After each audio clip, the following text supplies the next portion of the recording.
નમસ્કાર મિત્રો, શું તમે મુખ્ય સેવિકા ભરતી 2026 માટે તૈયારી કરી રહ્યા છો? તો આજનો આ વિડિયો તમારા માટે ખૂબ જ મહત્વનો છે. આ વિડિયોમાં અમે લઈને આવ્યા છીએ 1000 સૌથી મહત્વના PYQ પ્રીવિયસ યર ક્વેશ્ચન્સ જે તમારી પરીક્ષાની તૈયારીને વધુ મજબૂત બનાવશે. ઘણા વિદ્યાર્થીઓને એક પ્રશ્ન હોય છે કે પરીક્ષામાં કયા પ્રકારના પ્રશ્નો પૂછાય છે અને ક્યાંથી તૈયારી શરૂ કરવી. આ વિડિયો એ જ મુશ્કેલીને સરળ બનાવશે. અહીં તમને માત્ર પ્રશ્નો જ નહીં, પરંતુ દરેક પ્રશ્નનું સરળ અને ટૂંકું સમજૂતી સાથેનું સોલ્યુશન પણ મળશે, જેથી તમે જવાબ માત્ર યાદ નહીં રાખો, પણ તેની પાછળનો નિયમ પણ સમજી શકો. આ સિરીઝમાં તમને મળશે ગુજરાતી વ્યાકરણના મહત્વના પ્રશ્નો, ઇંગ્લિશ ગ્રામર પ્રશ્નો, ગણિતના સરળ ટ્રિક્સ સાથે પ્રશ્નો, રીઝનિંગ અને આઈક્યુ પ્રશ્નો, પરીક્ષામાં પૂછાયેલા PYQ પ્રશ્નો, સરળ ભાષામાં સંપૂર્ણ સમજણ. ઘણી વખત વિદ્યાર્થીઓ માત્ર જવાબ યાદ રાખે છે અને પરીક્ષામાં પ્રશ્ન થોડો બદલાઈ જાય તો ગૂંચવાઈ જાય છે. પરંતુ અહીં અમે દરેક પ્રશ્નની એવી રીતે સમજણ આપીશું કે તમે નિયમ સમજી જશો અને કોઈ પણ પ્રકારના પ્રશ્નને સરળતાથી ઉકેલી શકશો. જો તમે રોજ માત્ર થોડો સમય આપશો અને આ પ્રશ્નોની પ્રેક્ટિસ કરશો તો તમારી તૈયારી વધુ સારી બનશે. નિયમિત અભ્યાસ અને સાચી દિશા જ સફળતાની ચાવી છે. તો મિત્રો, જો તમે મુખ્ય સેવિકા ભરતી 2026માં સફળતા મેળવવા માંગતા હો તો આ સિરીઝને છેલ્લે સુધી જોવાનું ભૂલશો નહીં. ચાલો હવે શરૂ કરીએ. મુખ્ય સેવિકા ભરતી 2026 1000 સૌથી મહત્વના PYQ પ્રશ્નો. બ્રાઇટ કરંટ અફેર્સ હબમાં, જ્યાં સફળતા તરફનું તમારું દરેક પગલું વધુ મજબૂત બને છે. જો તમે મુખ્ય સેવિકા ભરતી 2026 સ્પર્ધાત્મક પરીક્ષાઓ, કરંટ અફેર્સ, રીઝનિંગ, ગુજરાતી વ્યાકરણ, ગણિત અને અન્ય મહત્વના વિષયોની તૈયારી કરી રહ્યા છો તો આ ચેનલ તમારા માટે એકદમ યોગ્ય સ્થાન છે. આજે સ્પર્ધાત્મક પરીક્ષામાં માત્ર મહેનત પૂરતી નથી, પરંતુ યોગ્ય દિશા અને યોગ્ય માર્ગદર્શન પણ ખૂબ જરૂરી છે. ઘણી વખત વિદ્યાર્થીઓ પાસે સમય ઓછો હોય છે અને અભ્યાસનું મટીરિયલ ખૂબ વધારે હોય છે. ત્યારે જરૂરી બને છે એવું પ્લેટફોર્મ જ્યાં તમને એક જ જગ્યાએ સરળ ભાષામાં સમજાય એવી રીતે અને પરીક્ષા આધારિત પ્રશ્નો સાથે અભ્યાસ કરાવવામાં આવે. PD bright current affairs hub પર તમને મળશે 1000+ મહત્વના PYQ પ્રશ્નો, મુખ્ય સેવિકા ભરતી માટે ખાસ તૈયારી, દૈનિક કરંટ અફેર્સ અપડેટ્સ, ગુજરાતી વ્યાકરણની સરળ સમજણ, રીઝનિંગ અને ગણિતની ઝડપી ટ્રિક્સ, MCQ આધારિત પ્રેક્ટિસ સેશન અકંપો, વિગતવાર સમજણ સાથે જવાબ, પરીક્ષામાં પૂછાઈ શકે તેવા મહત્વના પ્રશ્નો, સરળ ભાષામાં ટૂંકી અને અસરકારક સમજણ. અમારો હેતુ માત્ર પ્રશ્નોના જવાબ આપવાનો નથી, પરંતુ તમને એ રીતે સમજાવવાનો છે કે પરીક્ષામાં કોઈ પણ પ્રશ્ન સામે આવે તો તમે આત્મવિશ્વાસ સાથે તેનો જવાબ આપી શકો. દરેક વિડીયોમાં અમે પ્રશ્ન પાછળનું લોજિક, નિયમ, ટ્રિક અને સરળ પદ્ધતિ સમજાવીએ છીએ, જેથી તમે માત્ર યાદ નહીં કરો, પરંતુ સમજીને શીખો. જો તમે રોજ થોડો સમય કાઢીને અમારી સાથે અભ્યાસ કરશો તો ધીમે ધીમે તમારો આત્મવિશ્વાસ વધશે, ઝડપ વધશે અને પરીક્ષામાં સારા માર્ક્સ લાવવાની શક્યતા પણ વધશે. તો મિત્રો, જો તમે પણ તમારા સપનાને સાકાર કરવા માંગતા હો તો આજે જ અમારી સાથે જોડાઈ જાઓ. વિડીયો ગમ્યો હોય તો લાઈક કરો, તમારા મિત્રો સાથે શેર કરો અને સૌથી મહત્વનું બ્રાઇટ કરંટ અફેર્સ હબને સબસ્ક્રાઇબ કરો, કારણ કે તમારી સફળતા જ અમારું લક્ષ્ય છે. ચાલો હવે આગળના મહત્વના પ્રશ્ન તરફ વધીએ. પ્રશ્ન 1, શાળા શબ્દ કઈ સંખ્યા છે? સાચો જવાબ છે જાતિવાચક સંજ્ઞા. હવે તેને સરળ રીતે સમજીએ. શાળા શબ્દ કોઈ એક ચોક્કસ શાળાનું નામ નથી, પરંતુ તે શાળાના સમગ્ર વર્ગને દર્શાવે છે. એટલે કે જે શબ્દ કોઈ વ્યક્તિ, વસ્તુ અથવા સ્થળના વર્ગને દર્શાવે તેને જાતિવાચક સંજ્ઞા કહેવામાં આવે છે. પ્રશ્ન 2, સુખ કઈ સંજ્ઞા છે? વિકલ્પ છે: અવ્યક્તિવાચક, B ભાવવાચક, C જાતિવાચક, D દ્રવ્યવાચક. સાચો જવાબ છે D ભાવવાચક સંજ્ઞા. હવે તેને સરળ રીતે સમજીએ. સુખ કોઈ વ્યક્તિ નથી, કોઈ વસ્તુ નથી અને કોઈ સ્થાન પણ નથી. સુખ એક લાગણી, અનુભવ અને મનની સ્થિતિ દર્શાવે છે. આપણે સુખને જોઈ શકતા નથી, સ્પર્શી શકતા નથી કે માપી શકતા નથી, પરંતુ આપણે તેને માત્ર અનુભવી શકીએ છીએ. ઉદાહરણ તરીકે, મને પરીક્ષામાં સારા માર્ક્સ મળતા ખૂબ સુખ થયું. અહીં સુખ એક લાગણી દર્શાવે છે. યાદ રાખો, જે શબ્દ લાગણી, ભાવ, સ્થિતિ અથવા અનુભવ દર્શાવે તેને ભાવવાચક સંજ્ઞા કહેવામાં આવે છે. પ્રશ્ન 3, હું કયો સર્વનામ છે? વિકલ્પ છે: અ પ્રશ્નવાચક, B પુરુષવાચક, C સંબંધવાચક, D નિર્દેશવાચક. સાચો જવાબ છે B પુરુષવાચક સર્વનામ. હવે તેને સરળ રીતે સમજીએ. હું શબ્દ વ્યક્તિ પોતે પોતાના માટે ઉપયોગ કરે છે, એટલે કે જ્યારે કોઈ વ્યક્તિ પોતાના વિશે વાત કરે છે ત્યારે હું શબ્દનો ઉપયોગ કરે છે. ઉદાહરણ: હું શાળાએ જાઉં છું. અહીં હું બોલનાર વ્યક્તિને દર્શાવે છે, એટલે તે વ્યક્તિનો બોધ કરાવે છે. સરળ ભાષામાં યાદ રાખો, જે સર્વનામ વ્યક્તિનો બોધ કરાવે તેને પુરુષવાચક સર્વનામ કહેવામાં આવે છે. આવા પ્રશ્નો પરીક્ષામાં ઘણી વખત પૂછાય છે. જો તમને નિયમ સમજાઈ જાય તો પ્રશ્ન થોડો બદલાય તો પણ તમે સરળતાથી જવાબ આપી શકશો. ઝડપથી દોડ્યોમાં ક્રિયા વિશેષણ કયું છે? વિકલ્પ: અ ઝડપથી, B દોડ્યો, C માં, D નાન. સાચો જવાબ છે એ ઝડપથી. હવે તેને સરળ રીતે સમજીએ. સૌથી પહેલા સમજીએ કે ક્રિયા વિશેષણ એટલે શું. જે શબ્દ ક્રિયા વિશે વધુ માહિતી આપે તેને ક્રિયા વિશેષણ કહેવામાં આવે છે.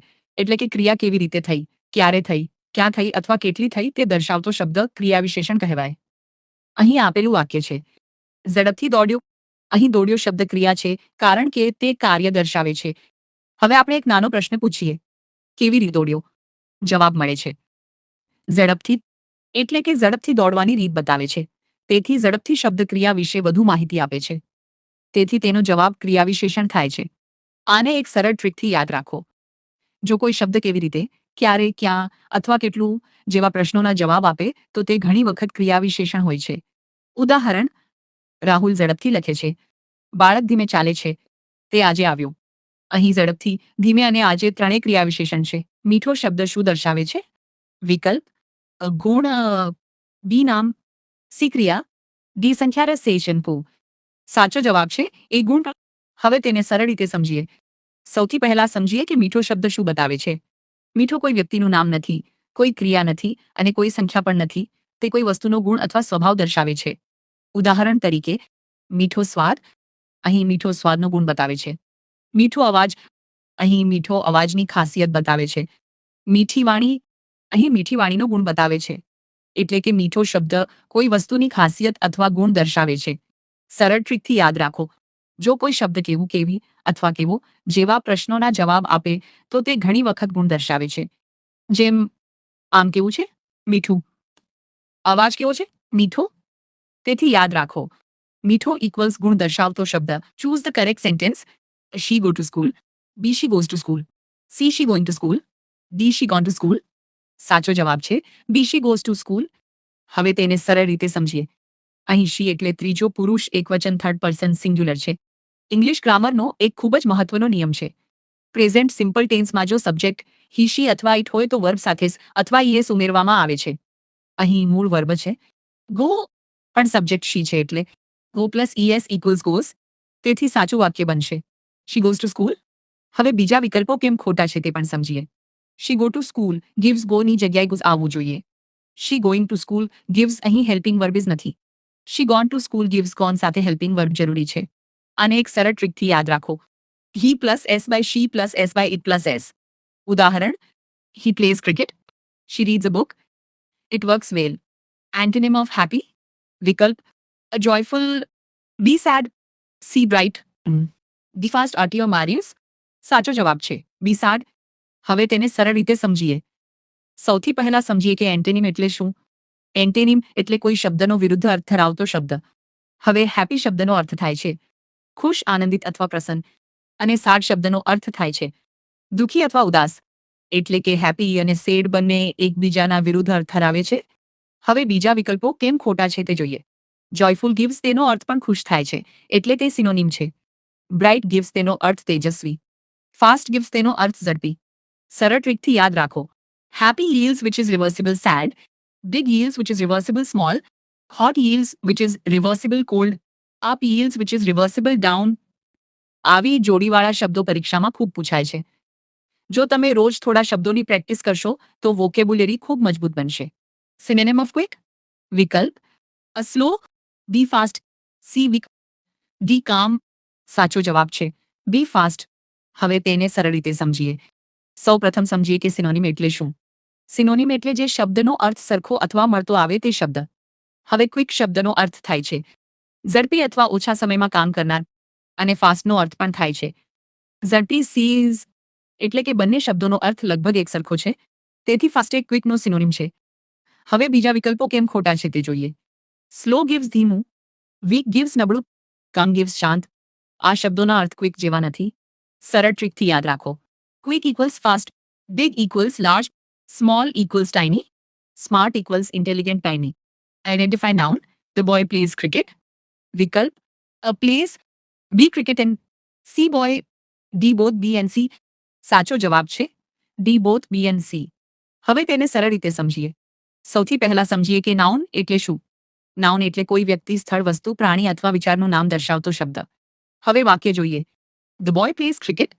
અહીં બોય ગિવ્સ એક વ્યક્તિનું નામ દર્શાવે છે અને ક્રિકેટ ગિવ્સ એક રમત અથવા વસ્તુનું નામ દર્શાવે છે. તેથી બંને શબ્દો નાઉન છે. હવે પ્લેસ કેમ નાઉન નથી? કારણ કે પ્લેસ કાર્ય દર્શાવે છે, એટલે તે વર્ગ ક્રિયા છે. સરળ ટ્રીકથી યાદ રાખો. જો શબ્દ કોઈનું નામ બતાવે તો તે નાઉન હોય છે. ઉદાહરણ: Rahul gives person, school gives place, book gives thing, dog gives animal. Fill in the blank. He ___ reading a book. વિકલ્પ: is, br, cm, dv. સાચો જવાબ છે is. હવે તેને સરળ રીતે સમજીએ. સૌથી પહેલા એક મહત્વનો નિયમ સમજીએ. આ વાક્ય પ્રેઝન્ટ કન્ટિન્યુઅસ ટેન્સમાં છે, કારણ કે અહીં રીડિંગ એટલે વર્બ પ્લસ ing વપરાયું છે. પ્રેઝન્ટ કન્ટિન્યુઅસ ટેન્સ માટે નિયમ છે: subject plus helping verb plus verb ing. હવે હી એક થર્ડ પર્સન સિંગ્યુલર એટલે એકવચન છે, એટલે 5 ઇસિડિંગલી સ્ટેશન ટીઝ એ બેસ સી. He by she by it plus is plus verb ing. હવે વાક્યમાં મૂકી જોઈએ. He is reading a book. અર્થ: કુરીમીતે એપી કેરેન બાયની કેરેમિયરની હિયે પાયર. તે એક પુસ્તક વાંચી રહ્યો છે. હવે બીજા વિકલ્પો કેમ ખોટા છે તે જોઈએ. Are gives you by we by they સાથે વપરાય. આમ gives માત્ર I સાથે વપરાય છે. વર gives ભૂતકાળ past tense માટે વપરાય. સરળ ટ્રીકથી યાદ રાખો. I gives am, he by she by it gives is, we by you by they gives are. ઉદાહરણ: I am playing, she is dancing, they are studying. આવા પ્રશ્નો પરીક્ષામાં ખૂબ પૂછાય છે, તેથી નિયમ યાદ રાખવો ખૂબ જરૂરી છે. પીડી બ્રાઇટ કરંટ અફેર્સ હબમાં, જ્યાં સફળતા તરફનું તમારું દરેક પગલું વધુ મજબૂત બને છે. જો તમે મુખ્ય સેવિકા ભરતી 2026 સ્પર્ધાત્મક પરીક્ષાઓ, કરંટ અફેર્સ, રિઝનિંગ, ગુજરાતી વ્યાકરણ, ગણિત અને અન્ય મહત્વના વિષયોની તૈયારી કરી રહ્યા છો, તો આ ચેનલ તમારા માટે એકદમ યોગ્ય સ્થાન છે. આજે સ્પર્ધાત્મક પરીક્ષામાં માત્ર મહેનત પૂરતી નથી, પરંતુ યોગ્ય દિશા અને યોગ્ય માર્ગદર્શન પણ ખૂબ જરૂરી છે. ઘણી વખત વિદ્યાર્થીઓ પાસે સમય ઓછો હોય છે અને અભ્યાસનું મટીરિયલ ખૂબ વધારે હોય છે. ત્યારે જરૂરી બને છે એવું પ્લેટફોર્મ, જ્યાં તમને એક જ જગ્યાએ સરળ ભાષામાં સમજાય એવી રીતે અને પરીક્ષા આધારિત પ્રશ્નો સાથે અભ્યાસ કરાવવામાં આવે.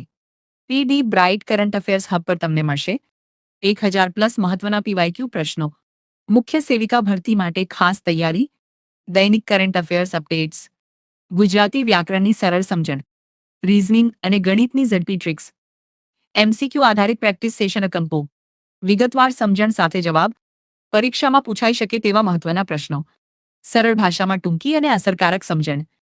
અમારો હેતુ માત્ર પ્રશ્નોના જવાબ આપવાનો નથી, પરંતુ તમને એ રીતે સમજાવવાનો છે કે પરીક્ષામાં કોઈ પણ પ્રશ્ન સામે આવે તો તમે આત્મવિશ્વાસ સાથે તેનો જવાબ આપી શકો. દરેક વિડીયોમાં અમે પ્રશ્ન પાછળનું લોજિક, નિયમ, ટ્રીક અને સરળ પદ્ધતિ સમજાવીએ છીએ, જેથી તમે માત્ર યાદ નહીં કરો, પરંતુ સમજીને શીખો. જો તમે રોજ થોડો સમય કાઢીને અમારી સાથે અભ્યાસ કરશો, તો ધીમે ધીમે તમારો આત્મવિશ્વાસ વધશે, ઝડપ વધશે અને પરીક્ષામાં સારા માર્ક્સ લાવવાની શક્યતા પણ વધશે. તો મિત્રો, જો તમે પણ તમારા સપનાને સાકાર કરવા માંગતા હો, તો આજે જ અમારી સાથે જોડાઈ જાઓ. વિડીયો ગમ્યો હોય તો લાઇક કરો, તમારા મિત્રો સાથે શેર કરો અને સૌથી મહત્વનું પી બ્રાઇટ કરંટ અફેર્સ હબને સબસ્ક્રાઇબ કરો, કારણ કે તમારી સફળતા જ અમારું લક્ષ્ય છે. ચાલો હવે આગળના મહત્વના પ્રશ્ન તરફ વધીએ.